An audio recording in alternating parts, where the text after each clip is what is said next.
The honourable member for Regina Lewvan. Mr. Speaker, certainly working people need access to collective bargaining in the workplace, but they also need access to employment insurance when they are laid off. Yesterday, Statistics Canada reported EI figures for July, the first month in which extended benefits took effect. Now, as one would expect, that led to an overall increase in the number of beneficiaries across Saskatchewan, except in Regina, which this government has excluded from extended benefits. The number of recipients went down as laid-off workers ran out of benefits. Now, Mr. Speaker, I did an adjournment debate on this question on Monday.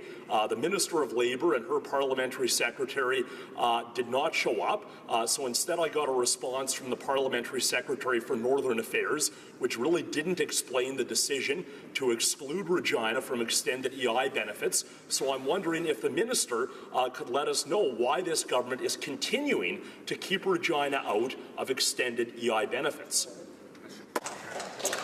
The Honourable Minister of Employment. Thank you, Mr. Speaker. We were very proud to provide extra benefits to those communities and areas that were hit the hardest by the commodities downturn. Both hard rock and soft rock were hit in the last 4 years. Regina is an outstanding example of a diversified economy that has resisted some of the most challenging economic situations.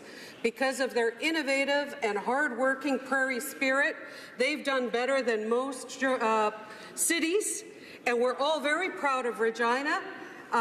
There is always going to be cases where there's a certain area that's next door to an area that's more impacted that did not get included. I understand that, but we must celebrate the success that Regina's had in terms of its very strong, robust economy. The honourable member for Regina Lewvan. Thank you, Mr. Speaker, for the opportunity to again ask why the federal government continues to exclude Regina from extended employment insurance benefits. The federal budget extended EI for certain regions in response to the drop in oil prices, but it left out Edmonton, South Saskatchewan, and Regina. The NDP challenged these exclusions, and the government eventually added Edmonton and South Saskatchewan. But the government has still left out Regina. Mr. Speaker, of 8 EI regions across Alberta and Saskatchewan, 7 are currently getting extended benefits. Regina is the only one that is not. This anomaly has real consequences for laid-off workers and their families. I spent this past summer knocking on doors and talking to constituents in Regina Lewvan. I met many people on employment insurance who were about to run out of benefits. If they lived in any other part of Saskatchewan, they would have received a benefit extension. Last month, Statistics Canada provided data that confirmed what I heard on the doorstep. On September 22nd, Statistics Canada reported EI figures for July, the first month of extended benefits. As expected, the number of recipients jumped with extended benefits kicking in. Between June and July, the number of people receiving benefits rose by 23% in Saskatoon, 26% in smaller Saskatchewan cities, and 29% in rural and northern areas. Similarly, the number of Albertans receiving benefits jumped by 24% in that month. But the number of workers in Regina receiving benefits dropped by 8%. Mr. Speaker, Regina was the only part of Saskatchewan or Alberta excluded from extended EI benefits. And Regina was the only part of either province where the number of recipients fell. Coincidence? I think not. This summer, laid-off workers in Regina were running out of EI benefits as the extension kicked in elsewhere. We have to ask why the government has chosen to continue excluding Regina. We also have to ask about the deafening silence from Regina's other members of Parliament. the member for Regina Qu'Appelle sent out a press release about the exclusion of South Saskatchewan, but has said nothing about the continued exclusion of Regina itself. Perhaps as a candidate for the Conservative leadership, he cannot advocate for a better social safety net. The member for Regina-Wascana is the most senior cabinet minister in Saskatchewan or Alberta. Yet our city is the only part of either province left out of the benefit extension. What has the member for Regina-Wascana done to advocate for laid-off workers in Regina?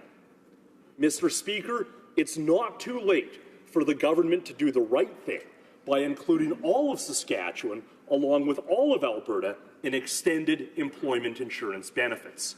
Thank you. Here, here.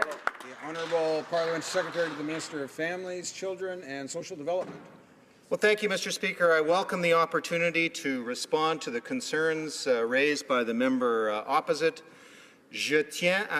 Let me assure all the members of this House that our government is providing Canadians with the help that they need.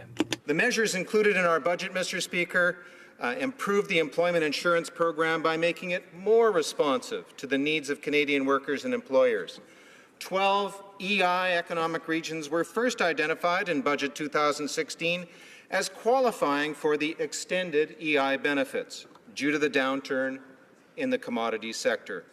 This means that the duration of EI regular benefits has been extended by 5 weeks, up to a maximum of 50 weeks for eligible claimants in those 12 EI economic regions that have experienced sudden, sharp, and sustained increases in unemployment. Up to an additional 20 weeks of benefits will be available for long-tenured workers.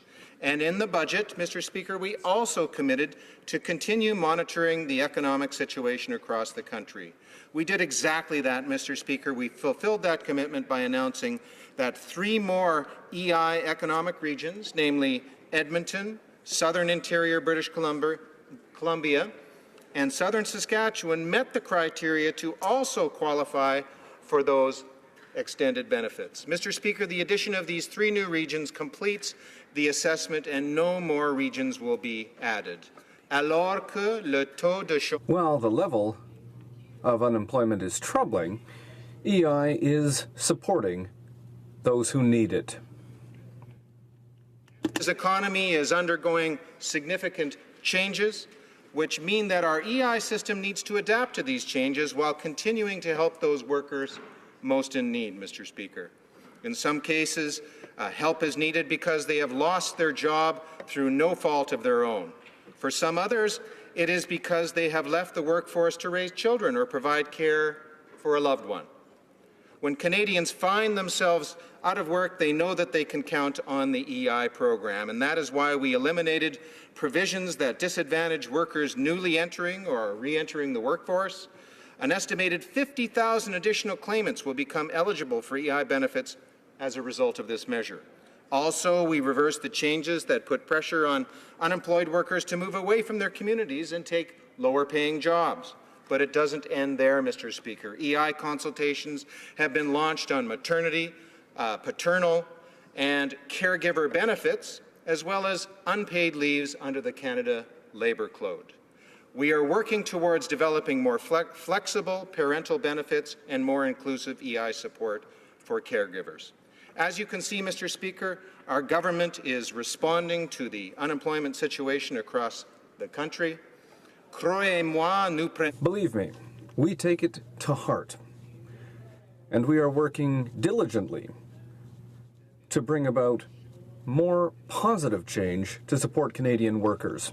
Insurance, Mr. Speaker, to make sure that it works for our economy and works for all Canadians. Our government has been clear and transparent from the very start about the methodology that was used to select regions, and the data used is publicly available. Thank you, Mr. Speaker. The Honourable Member for Regina, Lewvan.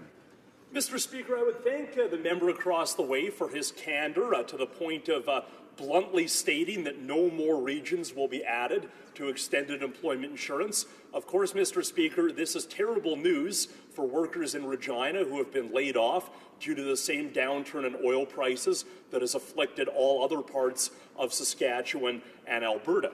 What we didn't hear from the member across the way was any sort of rationale or explanation for why Regina was left out when every other part of Saskatchewan and all of Alberta were included.